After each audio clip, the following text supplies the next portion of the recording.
In the summer of 1987, a social worker in rural Kentucky made a discovery that would haunt her for the rest of her life. Behind a rotting farmhouse door, she found something that challenged everything she thought she knew about human genetics. The locals called it God's punishment. The medical examiner called it an impossibility, but the Holloway family, they called it their blessing.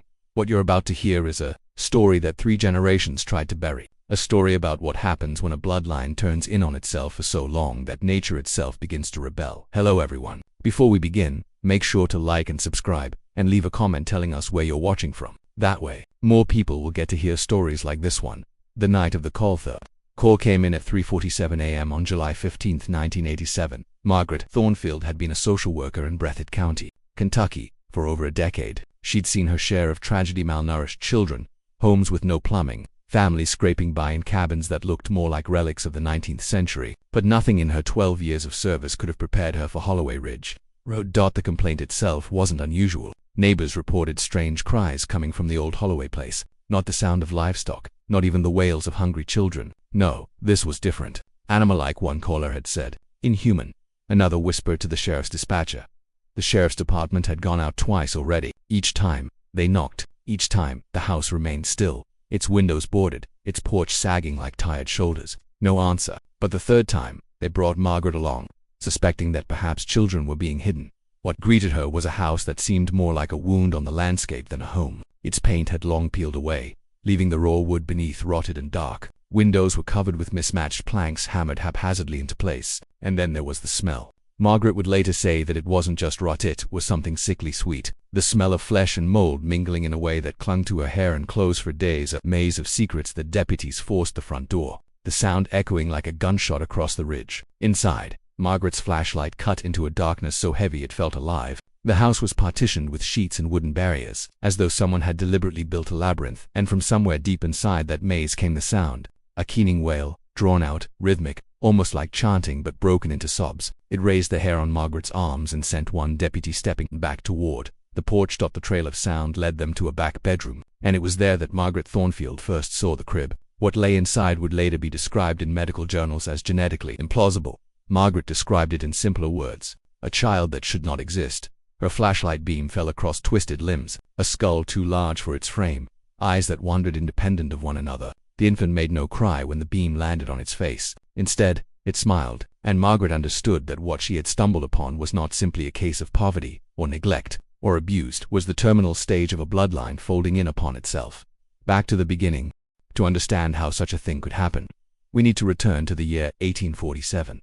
That was when Ezekiel Holloway, a man with no past anyone cared to record, first arrived in the eastern hills of Kentucky. Ezekiel came not with one wife, but 2, Sarah and Rebecca, sisters who followed him with a devotion that bordered on worship. His neighbors thought him eccentric, even fanatical, but Ezekiel carried with him a doctrine, the belief that blood was sacred, and that mixing it with outsiders was a sin. In his personal journal, found decades later under a false floor in the farmhouse, Ezekiel wrote, "God has chosen us to remain untainted by the corruption of the world. Our blood shall remain our blood, and our children shall know the strength that comes from purity."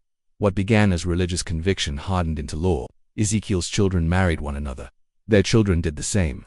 And by the 1870s, the Holloway family tree no longer branched outward, it curved back in, straight and narrow like a telephone pole, thickened by repetition rather than growth. The first cracks, the earliest signs of trouble came in the 3rd generation. Children born with 6 fingers, others missing thumbs, some with stunted speech, others with deafness that spread through the line like a family signature. But to the Holloways, these were not curses. Ezekiel's teachings framed them as marks of divine favor. By the turn of the century, the Holloways had withdrawn almost entirely from outside life. They grew their own food, stitched their own clothes, and invented their own language, a creole of archaic English mixed with guttural sounds that bypassed words altogether. Outsiders who heard the Holloway calls echoing through the hills crossed themselves and hurried on. One neighbor described it in 1909. It was a sound between speech and song. When they called to each other across the ridge, it wasn't words, but it was something that made the hair on your neck stand up. By 1920, they had stopped coming to town altogether. What little they needed was bartered in secret, left at the edge of their property. And from then on, the Holloway world was entirely self-contained, self-governing, and self-breeding.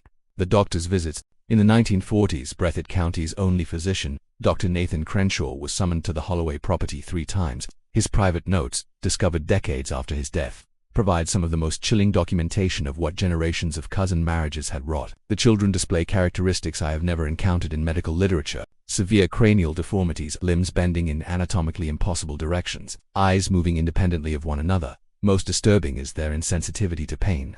I witnessed a boy rest his hand on a hot stove, skin blistering, yet he smiled as though unaware. Dr. Crenshaw's final entry reads, "The Holloways have crossed a threshold from which there is no return. What I saw in that house challenges not only medical science but the very definition of human. I will not be returning. Some knowledge is too dangerous to possess."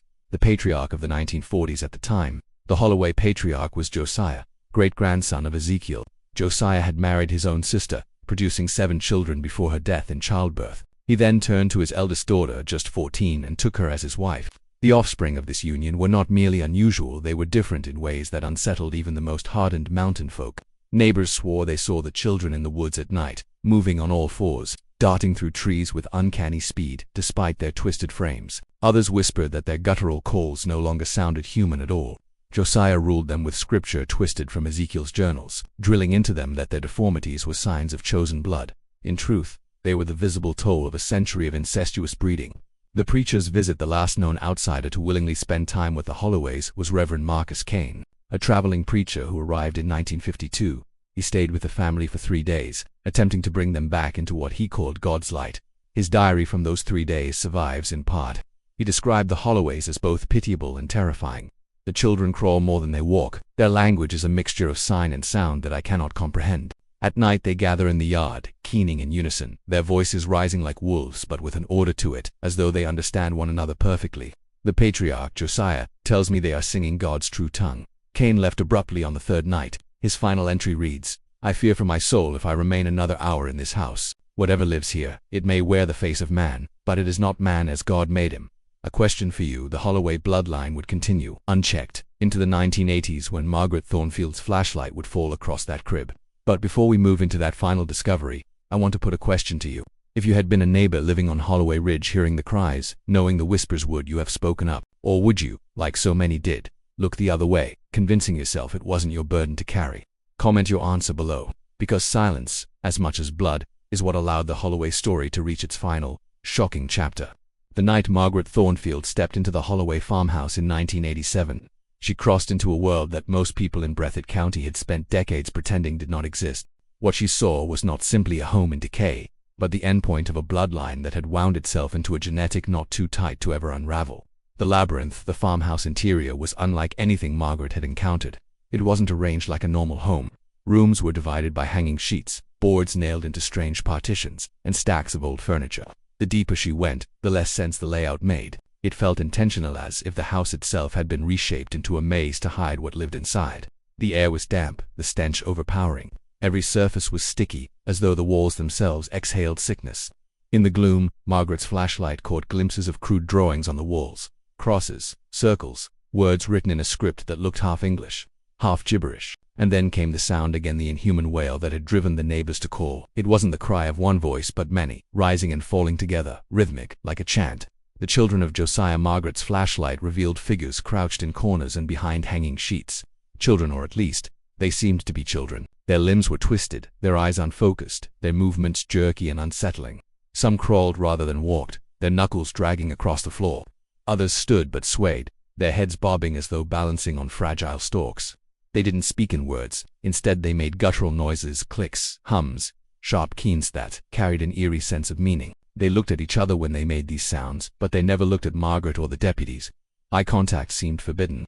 The deputies froze, unsure if they were looking at humans or something else entirely. Margaret's training screamed at her to comfort them, to reach out, but the smell and the sight of their thin, trembling bodies left her paralyzed. The crib. And then, in the far corner of the room, she found the crib. The child inside was the last-born Holloway. He was barely an infant, yet his body carried the weight of centuries of inbreeding. His skull bulged at odd angles, his eyes tracked in opposite directions, and his fingers fused into claw-like stubs. When the beam of Margaret's flashlight fell upon him, he did not cry. Instead, he smiled, revealing teeth already sprouting irregularly from his gums. Margaret later admitted that she nearly screamed. But what froze her wasn't the deformities, it was the expression. The infant's smile wasn't the innocent grin of a baby. It was knowing, deliberate, almost mocking. Medical examiners would later call the child genetically impossible. The Holloways called him the chosen. The hidden journals. The deputies pressed further into the house, searching for adults. They found an elderly woman, skeletal, blind in one eye, her hair long and matted. She identified herself as Ruth Holloway, though her exact relation was impossible to trace. She claimed to be both mother and grandmother to several of the children, her lineage twisting in so many directions it defied clarity. In a locked chest beneath her bed, investigators discovered journals. Descendants of Ezekiel Holloway had continued the patriarch's writings for more than a century. The later entries were almost unreadable, scrawled in broken language that mixed scripture with guttural marks. But the theme was clear. The world outside is filth. We are chosen, our blood is holy. We do not need the world. The circle must not be broken. Generation after generation had repeated Ezekiel's creed until it became more than belief, it became law. Outsiders were the enemy. Purity was survival. Any deformity, no matter how grotesque, was reframed as proof of divine favor. Medical notes suppressed when state physicians were brought in after the raid. Their findings were damning. Many of the Holloway children exhibited conditions never before catalogued in Kentucky medical history. Extra digits, absent digits, fused bones, severe cranial malformations, and the most disturbing, an absence of normal pain response. One doctor recorded, the subject pressed a sewing needle into his palm, drawing blood, but displayed no reaction. Instead, he giggled as if amused by the demonstration. The official records would later be sealed, deemed too inflammatory for public release. But the doctor's private notes leaked in fragments, fueling decades of speculation and folklore. Community complicity. The question then became unavoidable. How had this been allowed to go on for so long? Neighbors admitted quietly that they had always known something was wrong on Holloway Ridge. They heard the cries at night. They saw pale figures darting across the tree line, but fear kept them silent. That family wasn't right. One farmer later confessed, "We stayed away, safer that way." Silence became complicity. By ignoring the Holloways, the community had allowed the bloodline to fold in on itself until it reached a breaking point. So here's the question I'll ask you. If you were living on Holloway Ridge, hearing those sounds, seeing those shadows, would you have spoken up? Or would you, too, have looked away, convincing yourself it wasn't your business? Leave your thoughts in the comments. The authorities retreat. The Holloway children were removed from the property, but the adults resisted fiercely. Deputies described the older Holloways as feral, hissing, clawing, speaking in their guttural tongue. It took multiple men to restrain them. Once in custody, the children were scattered into state institutions. Some died within months from congenital illnesses. Others survived, but their adjustment was grim. They rarely spoke. They reacted violently to mirrors. Some refused to eat anything not prepared in the strange, ritualistic way of their old household. Over time, records of these children vanish.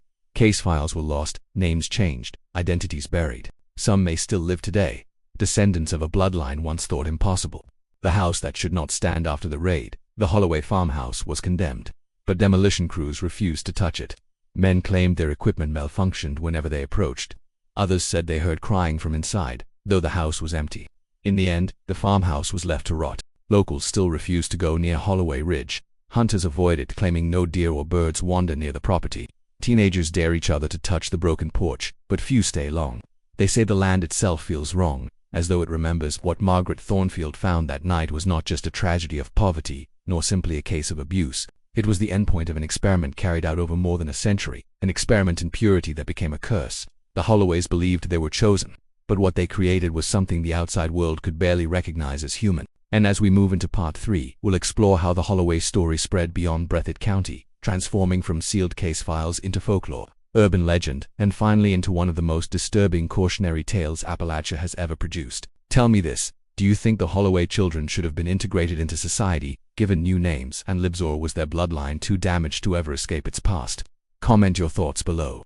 When the Holloway farmhouse was finally breached in 1987 and the children removed, it seemed like the nightmare might end.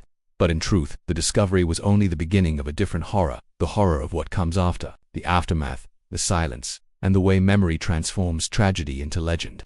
The community in shock. News of the Holloways spread quickly. At first, Breathitt County, long accustomed to poverty and hardship, was suddenly cast into the national spotlight. Reporters descended on the ridge, eager for photographs, eager for details, but the county sealed its lips.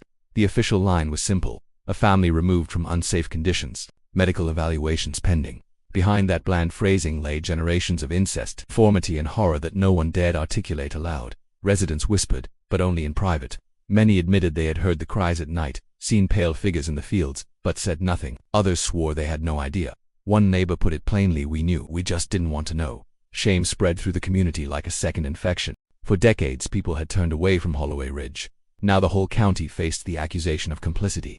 The fate of the children. The Holloway children were dispersed into state institutions across Kentucky. Some died within months, their bodies too fragile, their deformities too severe. Others survived but struggled to adapt. Caseworkers wrote of children who refused to speak, who scratched symbols into the walls, who made guttural calls at night as though calling to one another across invisible distances. One girl was said to stand motionless for hours in corners, refusing to eat until someone performed a ritual gesture she described as the circle. Doctors debated whether these behaviors were cultural, genetic, or something in between. But soon, the reports stopped. Case files vanished into archives, sealed or misplaced. Names were changed, identities erased. What happened to the surviving Holloways remains one of the great unanswered questions. Did they integrate into society, marrying and having children of their own? Or did their bloodlines simply dissolve into obscurity? The sealed files, Franklin Moore's detailed inspection notes, the medical journals, the photographs, the genetic reports, all of it was sealed by court order in 1988. Officials claimed it was to protect the children's privacy, but locals suspected another motive, to protect the county itself from shame. In public, the Holloways were reduced to a footnote, an isolated family suffering from congenital conditions. But in private, their reality was remembered in whispers. That sealing of files created fertile soil for legend. Because when people aren't given the whole truth, they invent their own. The birth of folklore. By the early 1990s, the Holloway case had already transformed into folklore. In bars and hunting camps, stories spread of the inbred clan up Holloway Ridge. Details twisted and grew with every retelling. Some said the children were feral, running on all fours. Others claimed they had luminous eyes that glowed in the dark. Still others whispered that one child had survived and now wandered the hills, watching anyone who dared approach the ruins. Teenagers dared each other to walk up Holloway Ridge at night. They told stories of hearing the guttural Holloway calls echoing through the trees, as though the family still lived there. Hunters claimed their dogs refused to track near the farmhouse, whining and turning back at the edge of the property. The Holloways became less a family and more a haunting. Legends of the ridge stories multiplied. Some claimed the land itself was cursed, that Ezekiel Holloway had made a pact to keep his bloodline pure and that the pact stained the soil forever. Others swore they saw pale figures in the windows of the abandoned farmhouse, long after it was condemned. A popular tale told of two brothers who camped near the ridge in 1994. At night, they heard children laughing just beyond the tree line. When they shone their flashlights, they saw nothing, but in the morning, handprints with 6 fingers marked their tent. Another story, told by a retired deputy, claimed that when the farmhouse was finally bulldozed, the machine stalled. He swore the bulldozer operator ran from the cab, saying he heard voices whispering in the engine. Whether true or not, the ruins were never fully cleared. Today, the foundation stones and scraps of the barn still sit, swallowed by weeds. National curiosity. By the late 1990s, journalists and amateur genealogists began digging into the Holloway case. True crime magazines ran sensationalized features. The family that time forgot, Kentucky's curse of blood. Television shows hinted at the story but never named it directly, fearful of lawsuits. The lack of official information only fueled speculation. Internet forums in the early 2000s erupted with theories that the Holloways were subjects of secret government experiments, that their bloodline had been deliberately hidden, because it revealed something terrifying about human genetics. Some argued the Holloways were proof of evolution in reverse. Others insisted they weren't human at all, but something other. And through it all, one question lingered. What happened to the last Holloway child, the infant Margaret Thornfield found smiling in that crib? Margaret's silence. Margaret Thornfield never publicly spoke of what she saw again. After the raid, she resigned from her position as a social worker. Friends said she became withdrawn, haunted. She refused interviews. In 2002, when a journalist tracked her down, she gave only one statement: "What I saw in that crib. It wasn't a child, it was an ending." Margaret died in 2009, taking her memories with her, but her silence only deepened the mystery. The long shadow. Even today, Holloway Ridge is avoided. Locals warn hikers to stay away, claiming the land remembers. Hunters say the woods go quiet. There are no birds, no deer, no sound but the wind. Teenagers still tell stories of seeing figures with too many fingers, too white skin, eyes that don't look the same direction. Skeptics call it superstition. Believers call it survival instinct. The Holloways are gone, but their shadow remains. The Holloway story isn't just about a family, it's about silence. About what happens when a community decides that looking away is easier than facing horror. For over a century, the Holloways were allowed to breed unchecked, their cries ignored, their deformities dismissed as God's will. And when the truth finally came out, it was buried again, sealed in files, wrapped in shame. Which raises the haunting question: how many other Holloways exist in hidden corners of the world, tucked away by silence, protected by shame, waiting to be uncovered? And now I'll ask you, do you think the Holloway story should have been exposed? Fully names, photographs, medical records, or was it right to bury the details to protect survivors? Comment below with your thoughts. The Holloway farmhouse is gone now. Time, weather, and shame reclaimed it. Collapsing beams into the soil, weeds growing over stone, the barn sinking into earth like a grave that refuses to stay closed. But the Holloways themselves, what they represent, never really left. Their story lingers in whispers, in sealed files, in rumors passed from one generation to the next, because some stories aren't just history, they're warnings. The last child. Of all the unanswered questions surrounding Holloway Ridge, none is more haunting than the fate of the last child. The infant Margaret Thornfield found in that crypt, twisted limbs, wandering eyes, and that smile burned into her memory. Officially, the baby was taken into state custody and transferred to a children's hospital in Lexington. After that, the trail vanishes. Records were sealed, then misplaced. Some say the child died within weeks. Others insist he survived, hidden under a new identity, growing into adulthood. Whispers persist that the last Holloway lives still, under another name, unaware of war, perhaps hiding the truth of his origin. A myth, possibly. But myths, especially in Appalachia, are rarely born from nothing. The genetic question medical examiners who saw the Holloway children struggled to classify what they were witnessing. Inbreeding explained some deformities, extra digits, cleft palates, intellectual disabilities, but the Holloways displayed traits beyond textbook cases. Reports described skulls reshaped in ways unseen elsewhere, eyes that tracked independently, limbs bending in anatomically impossible directions. The most disturbing, their lack of pain response. Doctors pricked them with needles, burned their skin, watched bones break. The children laughed. Was it genetic collapse, or something else? A few daring researchers suggested the Holloways represented a new branch of mutation. Not evolution, not devolution, but a divergence created by extreme isolation and repetition. The files were sealed before studies could be completed. But the Holloway case still appears in whispers across medical forums, where geneticists argue whether such traits could resurface if surviving descendants passed them down. Legends of survival folklore always fills the silence left by missing records. By the 2000s, Holloway Ridge had become a proving ground for urban legends. Some stories claim hikers have heard the Holloway calls at night, guttural, rhythmic cries echoing through the hills. Others tell of hunters who found six-fingered handprints on their trucks after camping near the ruins. A few insist they've seen pale figures slipping between the trees, moving on all fours with uncanny speed. The most persistent legend is this: that Holloway blood still flows in Breathitt County. A few families, distant cousins of cousins, carry traits like deformities, unusual speech, uncanny silences. People point to them in whispers, claiming they are Holloway kin. Is it prejudice? Is it folklore? Or is there a thread of truth? No one can say.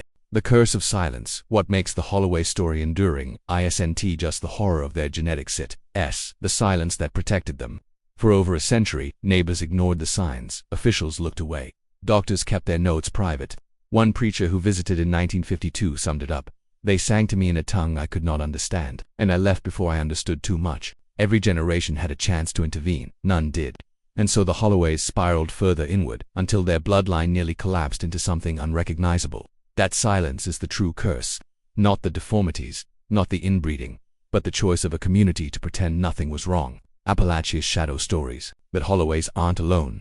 Appalachia is filled with stories of isolated families, cut off by mountains and shame, where bloodlines tangled and secrets deepened. Some are exaggerated, others are documented, but the Holloways stand apart. Their story is not just about poverty or neglect. It's about belief, about Ezekiel's conviction that blood was sacred, and about how that conviction carried forward long after he was gone.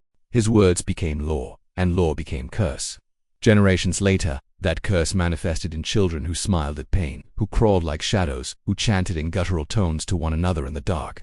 The Holloway farm today, if you travel up Holloway Ridge now, you won't find much. A scattering of stones, rotted beams, maybe a scrap of rusted tin roof half buried in weeds. But locals will warn you not to linger. They'll tell you the land is wrong, that the woods go silent, that you'll hear cries when the wind shifts. Teenagers still dare each other to camp there. Some return laughing, others return pale, swearing they saw eyes watching from the tree line. One boy claimed he heard a baby crying under the soil itself. Believers say the Holloways never left. Skeptics say it's just fear feeding on fear. But either way, the ridge remains a place avoided by those who know its history. Why the Holloways matter. The Holloway story is more than a grotesque footnote in Appalachian history. It's a mirror. It shows us what happens when isolation meets belief, when shame outweighs courage, when silence becomes complicity. The Holloways remind us that horror doesn't always come from monsters in the woods. Sometimes it comes from people, ordinary people who convince themselves that purity is more important than humanity.